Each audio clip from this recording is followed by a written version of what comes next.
Welcome to the RotoWire Fantasy Baseball Podcast. Clay Link here with Todd Zola of RotoWire and Masters Ball. Always great to be talking with you, Todd. It is the two-start pitcher pod. We will be looking ahead, grading all of next week's options, two-start options on a 0 to 5 scale. It is the week of May 31st coming up, Memorial Day, kind of a big mile marker in the fantasy baseball season. Todd, what's new with you today, man?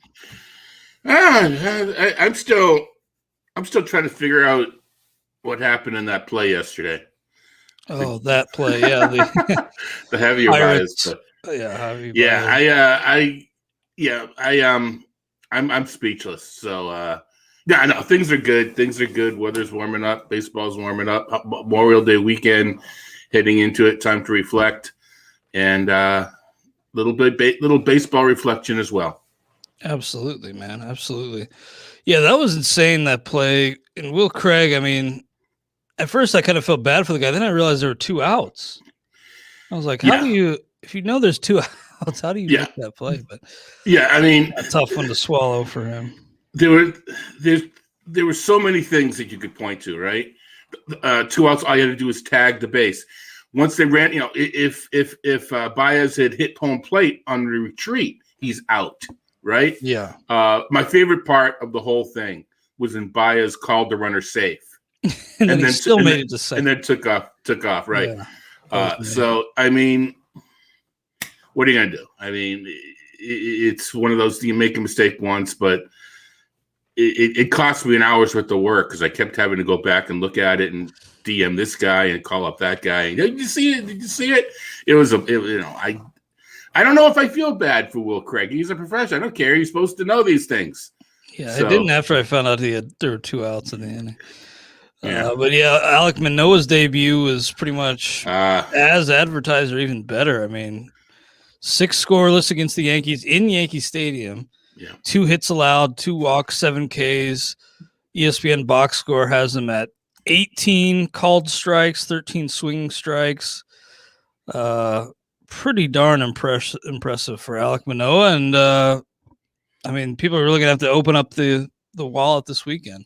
Oh, I took a look. I expected him to be gone in a lot more leagues than he was gone in that I'm in, and most NFBC leagues, I believe, he's still out there. Right. Well, we got him at the end in a couple of. I drafted late in a couple cut lines and. So I was able to get him late, but I was surprised. My AL only is drafted early, and he hadn't quite had the momentum yet. So I don't know that I have enough fab to get him in any places. I'd almost rather have him be on a roster or 2. I have him in the XFL. Happy about that, and I think I do have him in a league that a local keeper league that we drafted the first Saturday of the season. Mm-hmm. So I was able to get him in that league. So I'll have my pieces of him. But that was fun to watch. It was, it was an ESPN game. It was a national game, and it was an afternoon. But that's still, it's kind of a neat spot. Like your mom's in the crowd. That was a great moment. That got to me. Yeah, it was kind of cool. Good for him. Why shouldn't he be here to stay, right? This isn't a one and done, right? Especially given that performance, I think he's, well, at least for the time being, earned himself some rope. Plus with the other options in that rotation. Well, that's the thing. Toronto's competing, so innings. There'll be innings limits on everybody, but I don't think this is a scenario. And is he gonna crush every time? Of course not. But if this is an all-in bid, in AL only, this is an all-in bid. Yeah, definitely AL only, and even 15s. James and I are going to be talking on the upcoming XM show about just how much we're going to spend in the main event. And for Manoah, it was stashing season in leagues where you could stash, and now it might be max bid season. Yep. On Alek Manoah, because he does look like the real deal. He's really impressive. I'll just run over some of the pickups from last night. Danny Santana, 13 in the RotoWire Stake League, 16-teamer. Taylor Walls was still out there. He went for 10. out of 100. James Caprillion for 9. Brad Miller, I had a $0 bid on. He went for 6. Michael Taylor, Vince Velasquez, John Birdie, Edmundo Sosa, Harold Ramirez, Andrelton Simmons, Davey Garcia, David Bodie, Tyler Stevenson. I picked up Ryan Zimmerman for 0, just to plug into the middle for Michael Franco, who I worry might get DFA'd. He's been below replacement level so far. Rob Refsnyder, Jorge Alfaro, and Guillermo Heredia. So pretty light week in Fab. I did already have Alek Manoah stashed in this league, much to the chagrin of James and others. I'm also thinking about maybe plugging in Lucas Sims because he got his 3rd save, 2nd, I believe, in a row. So looks like Lucas Sims may be the Reds' 1A closer now. TJ Antone describing himself as a mid-game closer. So I thought that was kind of interesting. I thought maybe he would be the guy, but because he goes, 2-3 innings, he needs a day down, and it just doesn't work that well for the closer role. But Todd, for your latest Z-Files column, before we get to two-steppers, Memorial Day weekend thoughts, you also gave your top 15 for the second chance leagues. I didn't have a chance to do one of those, and I just have too much on my plate as is. But did you get a chance to do a second chance Memorial Day? I won't be joining the competition this year, but it hadn't stopped me from thinking about it, though. I won't be participating unless something weird happens over the weekend. I won't be participating. I thought your top 15 was pretty interesting, and a lot of people. You told me before we started the show that at least one person was asking you why Shohei Ohtani didn't crack your top 15 when guys like Whit Merrifield, Trevor Bauer, Adalberto Mondesi, Trevor Story did. What's your response to those who were asking about Ohtani? It's going to be so hard to figure out when to put him in, and not to mention, just a hitter, he's not going to keep up the home run pace. His batting average is a bit low, so I'm not sure. I mean, believe it or not, he may not be worth it as just a hitter. Now trying to figure out when he's going to start. Now, this week, you're still going to pick up that start that he would have had last night being Thursday, but, late to the park, so switch to Friday. I'm in a league where you make moves twice a week, and I know we're talking NFBC. It's not the same thing. But, I had him in as a pitcher for the Monday through Thursday part of the week, and he ends up missing that start altogether. Yeah. So the point being, if there's a week where you want him to start as a pitcher, he has to be in for the whole week for you. And if it's a 2-start week, I mean, if anything happens at all and you don't get that week, you lose him completely. So it's just too hard to, so there's 2 reasons. First being, I'm not, to me, he's borderline because he's not going to play every day. He's kind of a borderline as a batter because the home runs probably won't keep the space, and it's just too hard to manage, and it's too hard to know what you're going to get out of him to know what you need for the rest of your team. So he's not a gimmick. I mean, he's better than a gimmick, but I think it puts too much pressure. Pressure's not the right word. I mean, it's too difficult to figure out what you want to do with the rest of your batters, the rest of your pitchers to get to where you need to be if he's on the team. There is a point where it's worth it, right? Maybe you've got maybe in the 3rd round where you have your foundational hitter and your foundational pitcher, and now you can figure out what you can do the rest of the way. But to me, it's not a first rounder. It doesn't mean, if you add up his pitching and hitting together, is he going to be worth it? Yeah, but you don't get to play them both. This podcast is sponsored by WinBet. I apologize for forgetting to mention that at the very top of the show, but we appreciate WinBet and their sponsorship of the program. When I was recently combing over my rankings for the site, Todd, I had actually left DeGrom number 1 just because he was back. So on 100, and I thought he should be fine. But does the lingering injury concern, is that the reason why he drops to 9? 9 for you, DeGrom? Yeah, I don't. Yeah, and I wrote about this too. In full disclosure, in my own rest of season rankings, he still is the number 1 potential earner. So it's first of all, draft list doesn't have to be a earning list. There's more to it than that.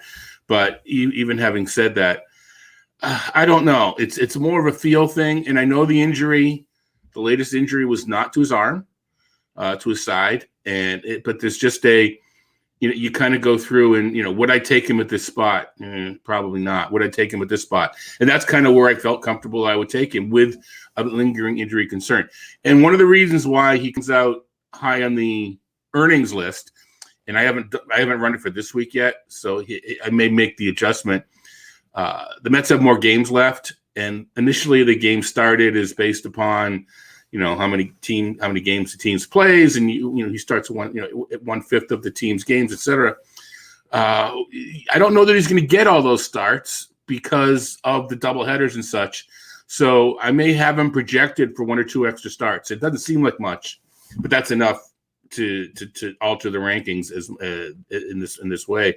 And that's another reason why earnings and rankings aren't necessarily or draft rankings aren't the same, because do you really want to let one start affect that much? Because people lose starts all the time. So now it becomes more of, a touch and feel thing where you want to rank them. I could be wrong. And I would take Cole.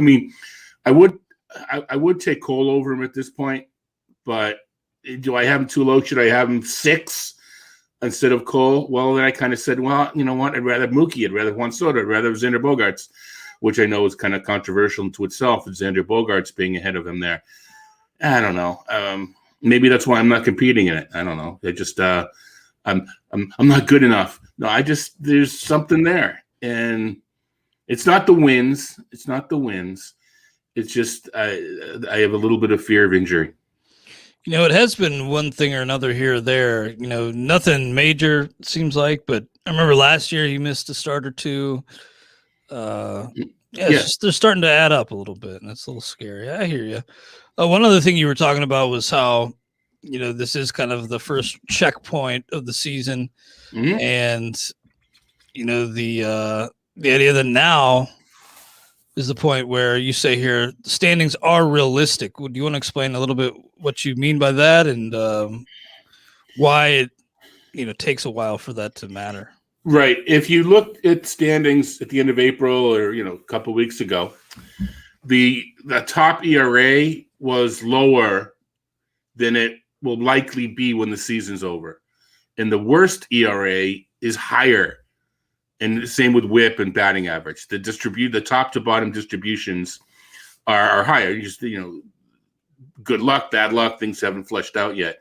Right around Memorial Day is when the ratios, the teams will flip within them, right? I mean, teams will switch positions, but the team with the best ratio, the number will be pretty close to what it's going to be come season's end. And the same with the counting stats.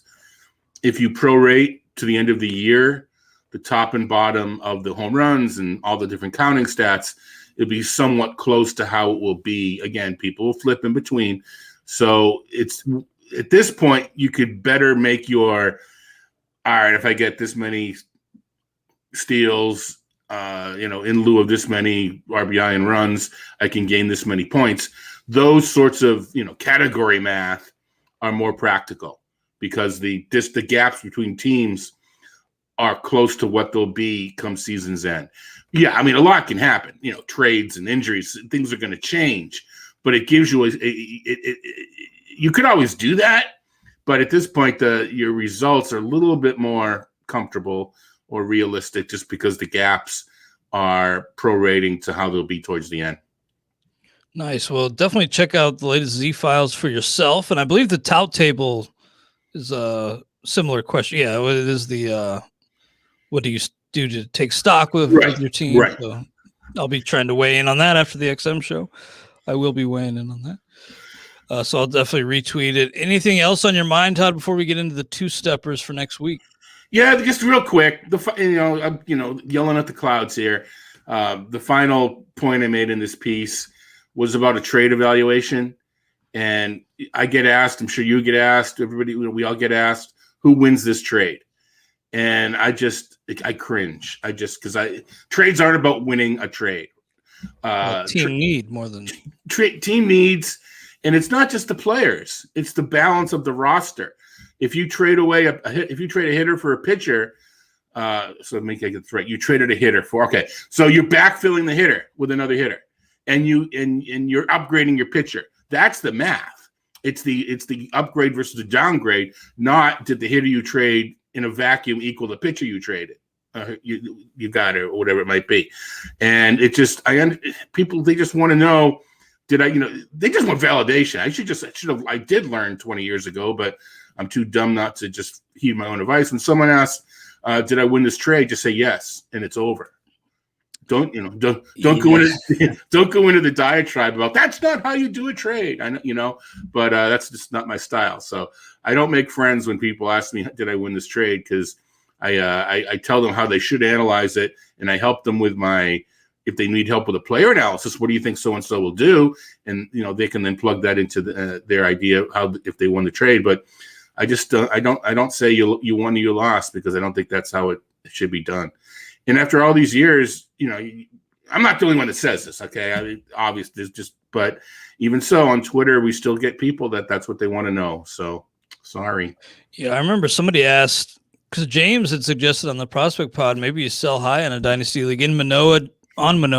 Yeah, just because he is a pitching prospect, and pitching prospects will break your heart, and they pretty much are going to get hurt inevitably. And a guy sold for a bunch of lesser pieces. So James just had to say, look, I didn't like the trade.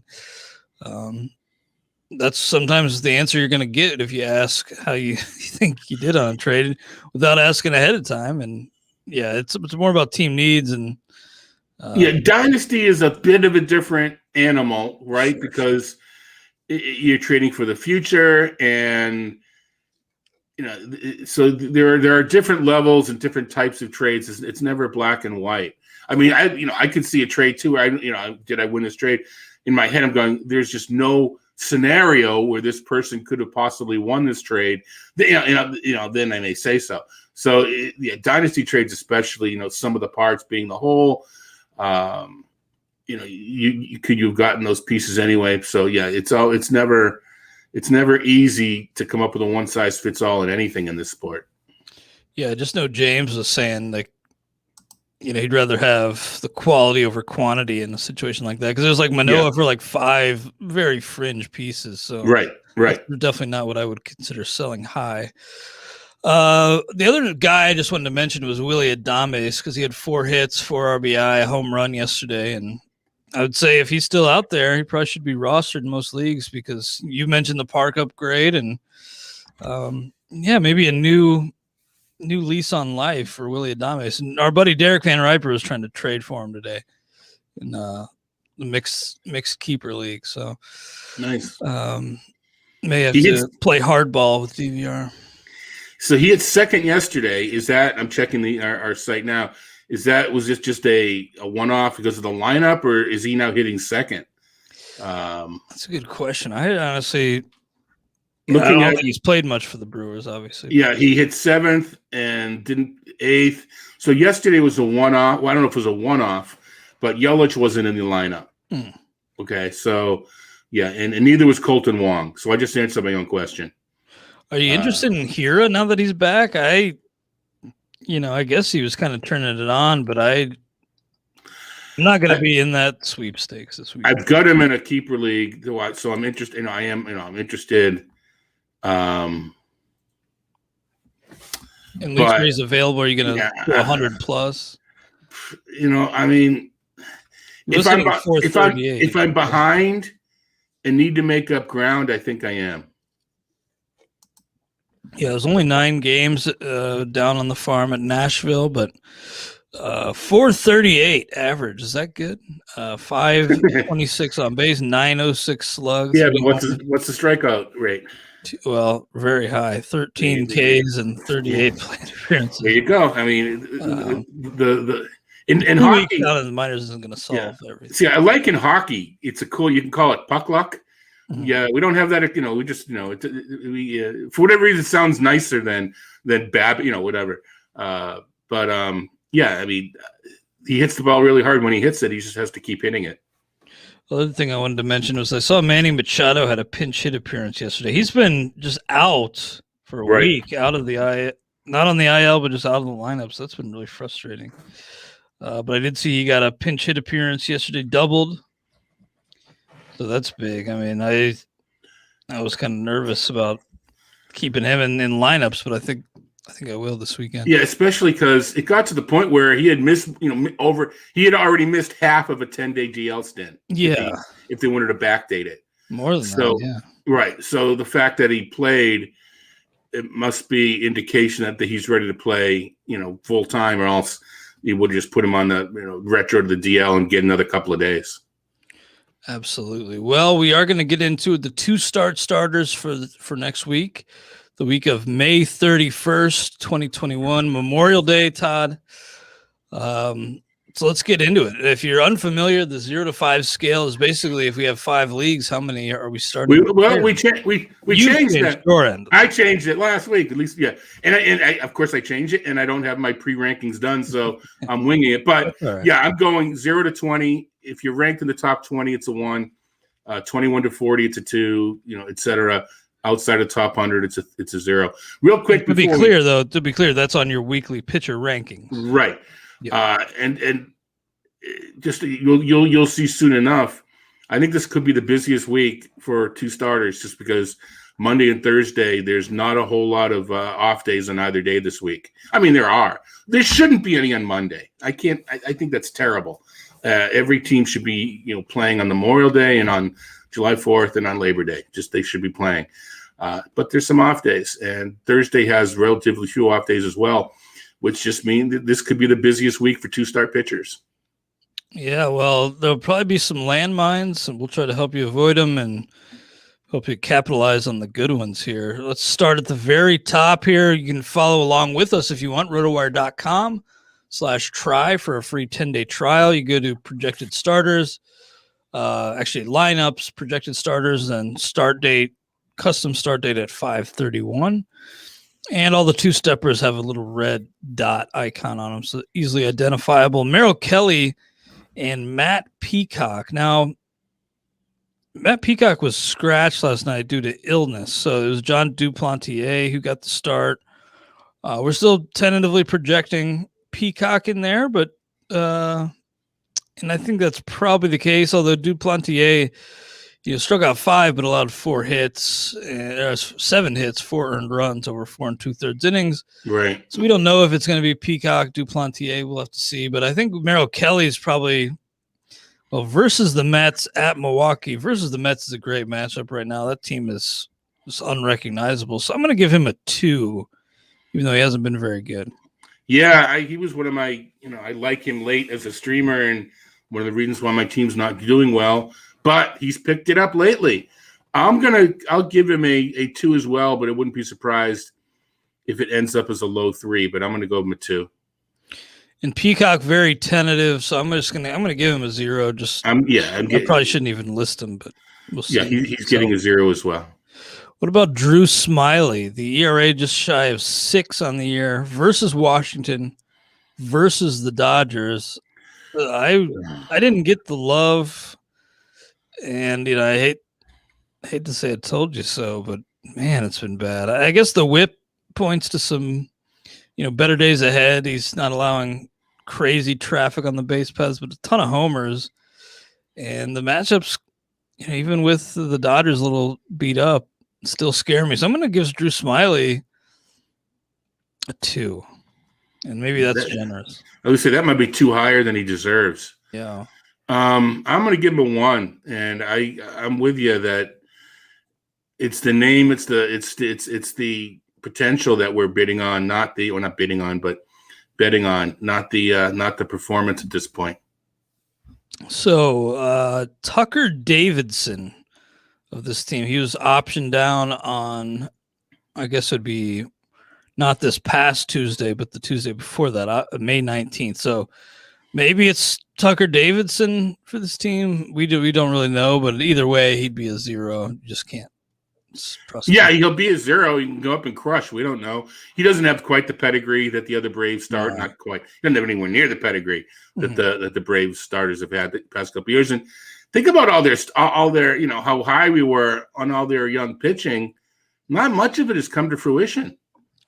Well, Oscar Inoa got in his own way. Well, I mean, Bryce Wilson, those types, yeah. They had Tukey, and they had and then the idea was throw it against the wall, see what sticks, and if one or two stick, we're okay. Kyle Wright. Wright. I mean, and they traded away. I mean, there's guys that that flamed out traded away as well. But if it turns out that Max Fried and when he comes back, so maybe Mike Soroka, maybe they got the two that they wanted. I don't know, but the way we were talking about dynasty before, this is why an Alec Manoah is better than 5 fringe pitchers, because there's just such a small chance that all 5 of them come up and are the guy. Yeah, true. Now for Baltimore, Jorge Lopez versus Minnesota versus Cleveland. Versus Cleveland's always great, but this guy has just been rocky. 1-6, 5.80 ERA, and he's been that way for many years. So I can't trust him taking a match to my ratios. So. Nope, he's a 0. Easy 0. Jorge Lopez is a 0. I, of course, will be tracking these numbers and recapping them at the end and including them with the podcast show notes. Garrett Richards has come on pretty strong, and Nick Pavetta's 6-0. I'm laughing. I'm obviously a Red Sox fan, and the fact that these two guys have 2 starts this week, Twitter's going to go nuts. Anyway, I'm trying to find a Richards tweet that I had just seen recently. It was from Alex Spear. Is it Spire of the Boston Globe? You know what? I should know because he's probably my favorite reporter. I think it's Spire, but I think I hear it both ways. Okay. Well, he said on Twitter at Alex Spire, Speier. Alex Cora suggests Garrett Richards is at a similar career point to where Charlie Morton was in 2017. So who knows? He's still, got a lot to prove health-wise, but that is something that Garrett Richards had struggled with. That's Richards, Charlie Morton. Yeah, it's a little out of context. I heard that it was a pregame interview, during the coach's show, and it had to do with contract, and the contract that he signed was similar to what Morton did. I mean, but he did make the parallel to the pitching and how they then kind of got it and took off. But it is somewhat of it was interesting. Core does think highly of Garrett Richards. He's now down to a 3.83 ERA, Richards, so a little better than Pavetta even. Pavetta's just keeps doing it time and time again. 6-0. So at Houston, at the Yankees, I know the Yankees are getting Giancarlo Stanton back, but they're really not the buzzsaw I thought they'd be. So I'm going to give Richards and Pavetta. I'm going to give Richards and Pavetta a 3, I think. I like Richards more. I think he deserves a grade higher. I'm just trying to debate 4-3 or 3-2. I think I'm going to go 3-2. I'm going to go 3 on Richards, 2 on Pavetta. Pavetta is, you kind of alluded to it without saying it, he's kind of tight-roping a lot in these efforts. And both of these teams are capable of giving him the comeuppance. So I'm going to go 3 for Richards, 2 for Pavetta. And against not better, but it's softer competition. These are 2 pretty good lineups on the road. I mean, we could go 4-3 for them, but I'm penalizing them for the tough matchups on the road. Yeah, now for the Cubs, Trevor Williams, Kyle Hendricks. Hendricks seems to be coming around a little bit. The whip's still too high, but maybe he's not in that 5 territory. But versus San Diego at San Fran, I'm going to give him a rock solid 4. And Trevor Williams, I picked up as a streamer for his matchup against the Pirates, and he had a nice outing. And now I'm thinking maybe I'll keep him around for a little bit longer here versus San Diego at San Fran again. So I'm a little scared, but I think I'll give Trevor Williams. I think I'll give him a 2. I can't put him on the Garrett Richards tier, but I'm going to give Williams a 2. I'm giving him a 1 Williams, and that's a rounding. It's probably a 0.6, and I'm just rounding him up just because I know he did well against Pittsburgh, but it's Pittsburgh. Hendricks will go. I'm with you. We'll go 4. Nice. Now, Tyler Mahle, Sonny Gray for the Reds versus Philly at St. Louis. Mally's been great, and Sonny Gray, I thought yesterday looked really the best he has since that back issue crept up last year. So it was his first win since last August, and he does look close to back. Wins may be hard to come by still on this team, Bad defense behind him, although they're no longer playing Eugenio Suarez. Good. I think that's big for him just mentally. But yeah, Sonny Gray versus Philly at St. Louis. I think I'm going to give Sonny. I guess Sonny and Tyler Mahle both a 4. Sonny gets the 5, and Molly. I'm gonna go 3, and it might end up that he's a 4, but I'm gonna go 3 because I think there's a lot of 2-start guys this week, and it may push him down using my new scoring system in the rankings, but it's the same. I mean, we're starting him. Now Tristan Mckenzie looks like he was brought back up. Had a pretty good outing on Wednesday. Allowed only 1 hit over 5 scoreless, and then he was sent back down on Thursday. So I guess technically he would not be eligible to come up for the primary role early next week unless he's an injury replacement. They could bring him up if they IL somebody. He doesn't have to spend the full 10 days in the minors, but we just don't know. So I'm just going to skip Tristan Mckenzie. Do you think that's the right call here? Yeah, and well, he was brought up for that other start because of Zach Plesac got hurt. So he was already, that's why he was up so quickly to make the previous start. Yeah. But yeah, no, but he would need an injury replacement to get up by Monday. Right. So maybe Cal Quantrill, who knows? We'll see. Yeah, there's somebody I was just about to ask you about, but I'm totally blanking right now. Anyways, German Marquez versus Texas versus Oakland. This is tough because pretty favorable team matchups, but both at home. So I hate Coors. German Marquez probably a 2, but scary 2. Yeah, both home. Real quick with Cleveland, we're guessing, and hopefully there'll be some clarification. There's a chance that Bieber gets 2 next week. He's an automatic 5. Yeah. Hopefully we'll have clarification by Sunday night. Well, you're starting him anyway, so that doesn't matter. But we just Eli Morgan makes his debut today. Don't know much about him, so we'll have to see how that fleshes out. Yeah, Mark, this is tough because Marquez has actually pitched all right at home, but it's home, and these teams. Man, I'm going. Did you go 2? I'm going 2, but it's trepidation. Yeah. I think maybe what I was going to mention was Vladimir Gutierrez starting tonight as well, along with Eli Morgan. So Cincinnati. I don't know much to keep an eye on. Yeah, right. I'll be asking James about them. I put them on the outline for Farm Friday today. Yeah, I got to get him into the system because of DFS. So I'll be putting those guys in our system for your lineup optimizers right after the show. That's clutch, Todd. I know, I'm not a huge DFS guy, but I check the optimizers and you guys are on top of it. Carlos Rodon, Dylan Cease. Rodon's earned a 5 at this point. It's just one of the stories of the year. Coming back, betting on himself.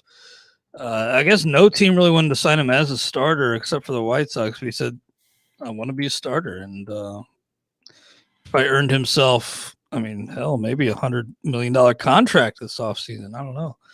Maybe that's a little steep. But I could see him getting 70 to 100 million if he keeps on this type of pace or anything close to it. Dylan Cease has been shockingly good. I think I'm going to give him a 4, but command issues still scare me and hold him back from a true 5. Right, and yeah, this is a double header. So I can't. On Monday. Yep. So I can't see Kopech getting a start. So I think they will keep Cease on regular rest. So whether he may sneak into the 5. I think he probably will. I think these will both be 5s, and that's one reason why I forget who we're talking about. Tyler Mahle. There's so many guys that are going to be jumping up to push some of these other guys down because there's a lot of good 2 starters this week. So you got a 5 on. I got a 5 on. A 5 on Cease. I'm going to give a 5 on both. Yeah. Nice. Okay. Jose Urania. Decent in terms of run prevention so far, but at Milwaukee, at the White Sox, that's a 0. Yeah, that's a 0. But you kind of alluded to it. It's no longer a categorical 0. You need to kind of look at it and convince yourself. What am I missing? It's a 0. Mm-hmm. Now, Jose Urquidy, Luis Garcia for Houston versus Boston at Toronto. So that'd be at Buffalo, New York, right? Yeah. Salem Field. I know it played pretty hitter-friendly last year, but can't be more hitter-friendly than TD Ballpark, I'll say that. Yeah. I think Urquidy and Garcia probably both 4s, but I think you could probably make a case that they're borderline 5s. Well, I'm going to go 4 on Urquidy and 3 on Garcia. Okay. Garcia needs to. It's a couple tough matchups, and I don't. He's pitched well as he battle tested though, and I don't know how deep he'll go into the games. So I'm going to go with a 4 and a 3. Got you down for those. Now, Mike Minor, Brady Singer for Kansas City versus Pitt versus Minnesota. So pretty nice. Brady Singer's been pretty darn disappointing, though, this year. I had pretty high hopes for him, and it's been a struggle so far. 2-4, 4.91. Minor, kind of the same boat, but and imagine he must be trending in a pretty positive direction. But yeah, he struck out 9. Looks like things are kind of stabilizing for him a little bit. He's had a few bumps in the road, but a couple one run allowed outings recently. So he's got a 1.13 whip over his last 28 and a third innings. So I'm still feeling a little bit better about Mike Minor. I think I'm going to give him a 4, and then Brady Singer 3. I'm going to go 2 on Singer, and Minor, I'm not sure if it's a 4 or a 3, but I'm starting him. But where he actually lands, I'm not sure. I'm going to go 3, but he may end up being 4. Well, definitely, since these are tentative, be sure to look at Todd's weekly pitcher rankings, and those do get updated, I know, closer to first pitch on Monday. So definitely check those out. Yeah, we post them for the first time Saturday early afternoon, and then I will update them usually when I'm comfortable Sunday night with the announcements that at least there are always changes, but at least we have all the information to that point. So it's usually Sunday, anywhere from 11 p.m. to 1 a.m. Eastern. No 2-start starters for the Angels since they're still going 6-man, and they have 6 games next week. The Dodgers, Trevor Bauer versus St. Louis at Atlanta. He's a 5, right? Absolutely. I saw he was even going like top 3 in some of those second chance drafts. Yeah, well, we didn't talk about it, but the second chance leagues, there are some people that think that you need to draft pitching and just keep drafting pitching until it's not legal to draft any more pitching. Seems like that's kind of a new trend. Yeah, and I don't like it. Who am I to say? I don't have the cachet right now to poo-poo anybody's strategy, but I wouldn't do that. And yeah, there's some of these leagues where pitching is just going 3-4 pitchers in the first 3-4 rounds for a lot of multiple teams per league are drafting 3 or 4 pitchers with their first 3 or 4 picks. I'm not, I don't think they're going to end up winning the overall. We'll see.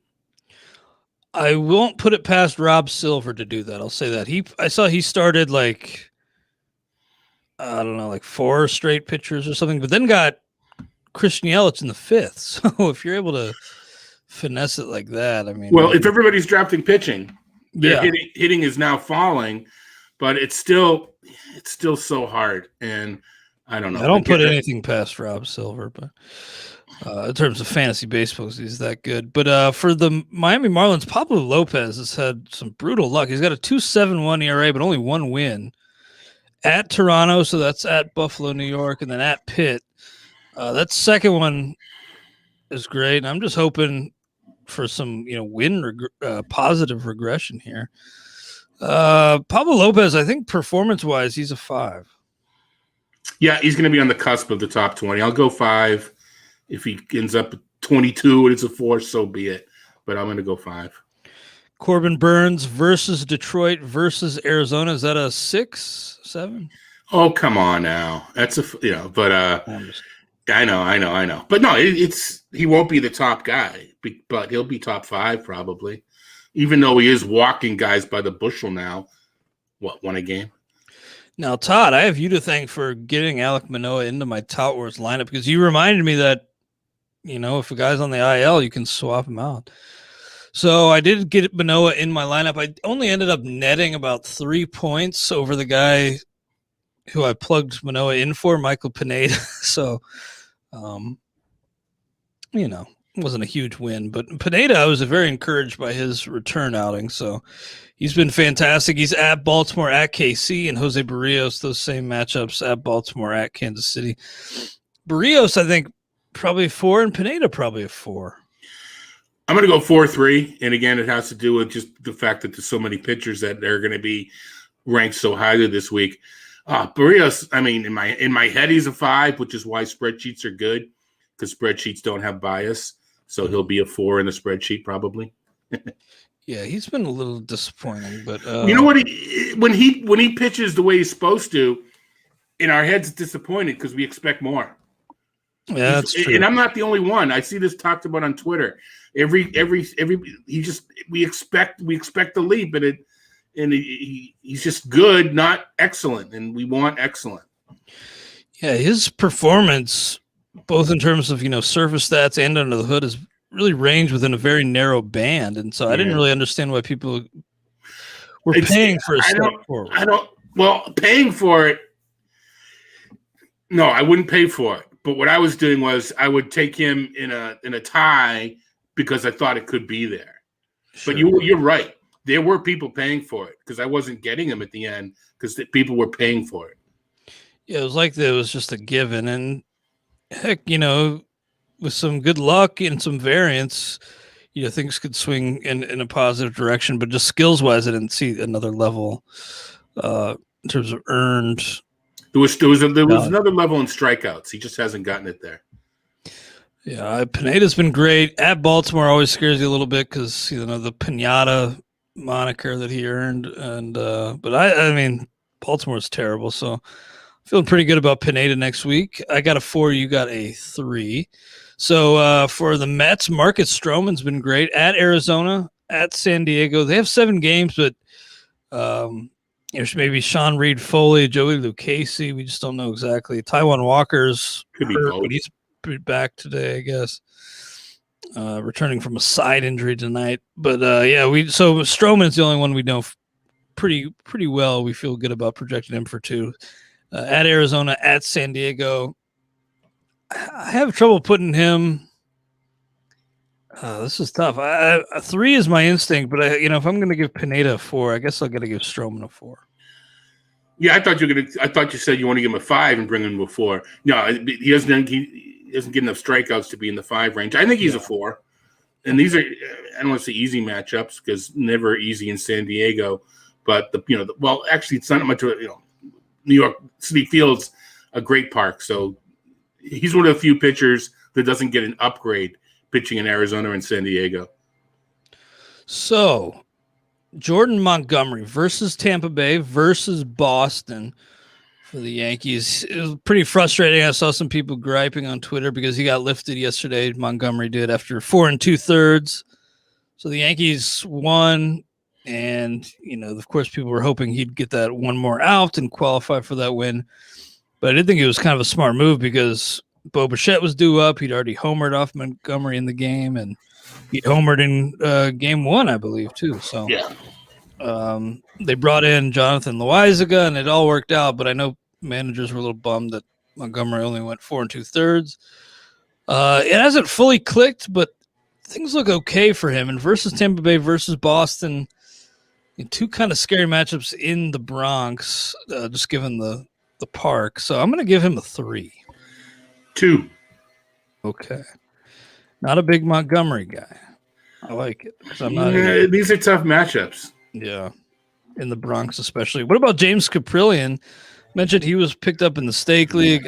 He was my top priority, but I had everybody as a 0 because I'm down to single-digit fab dollars I'm trying to conserve. At Seattle, at Colorado, that second one's real scary. Are you rolling the dice with Caprillion this week?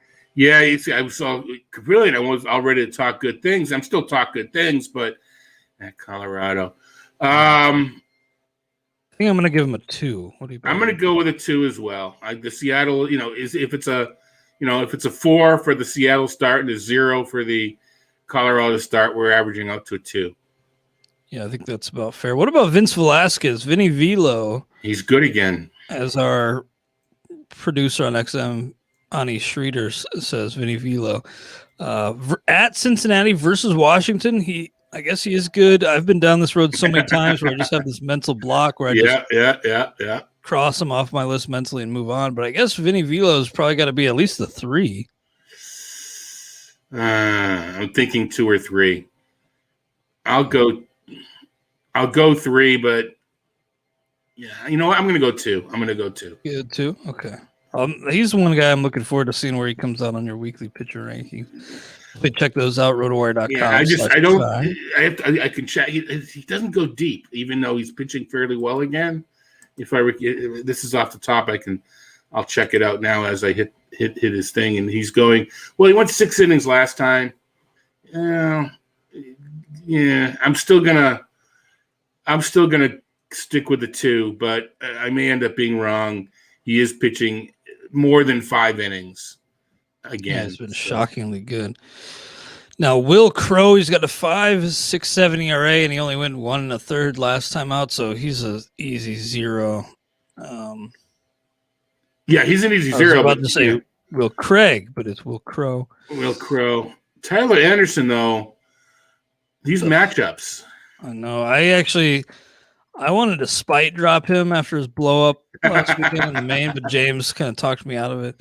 Well, he likes matchups are really good, and so maybe if he rings my arm, I could get behind him. I guess he's a 3 given these matchups.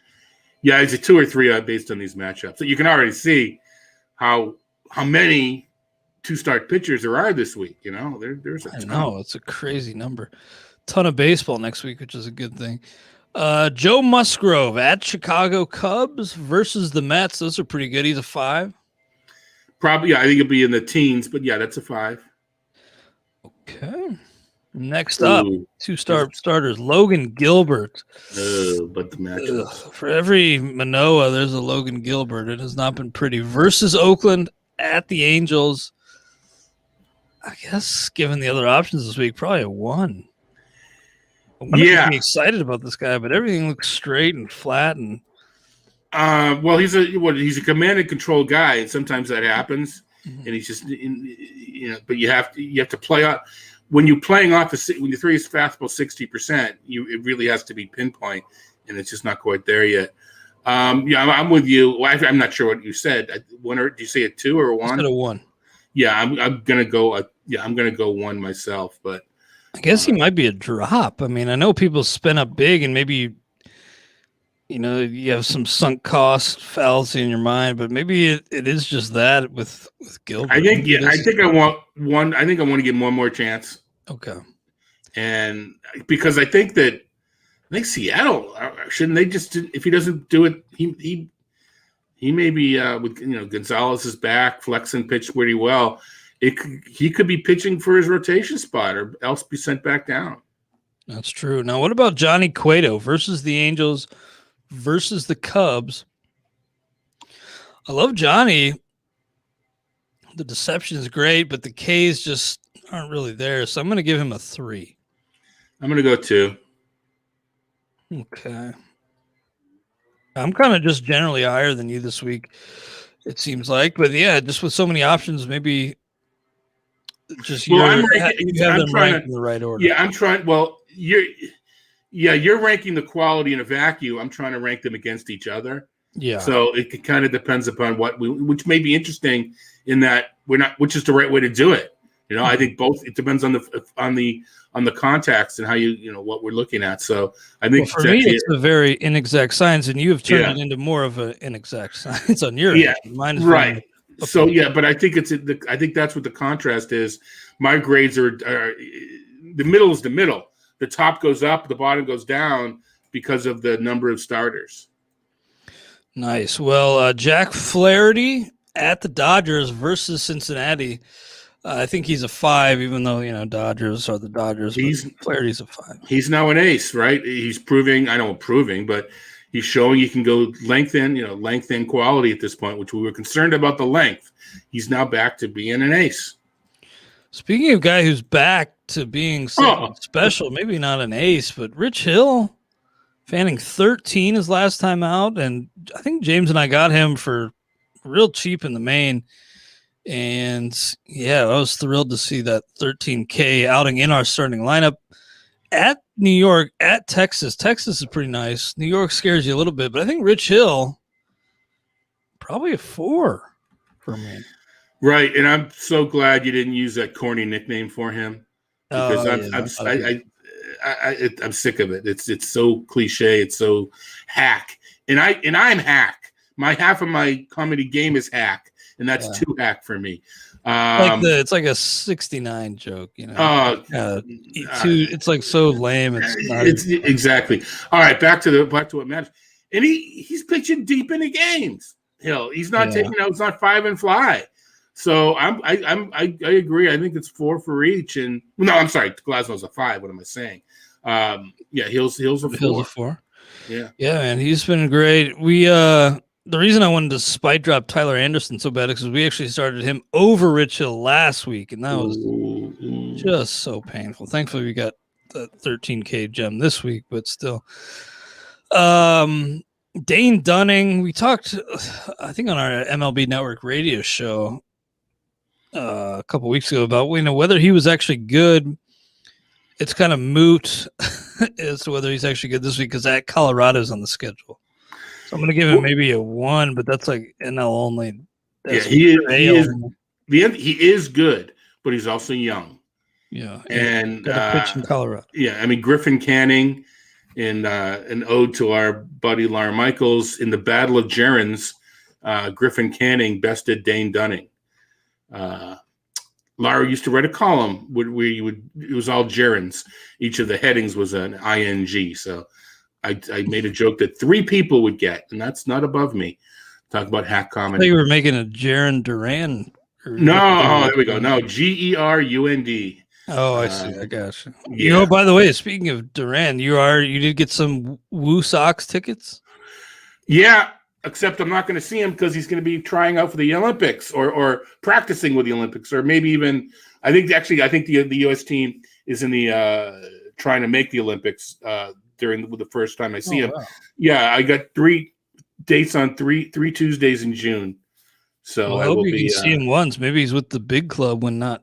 Well, if he plays for the Olympics, Red Sox could always pull him, right? You know, but it won't be till early August that unless the U.S. doesn't make the Olympics.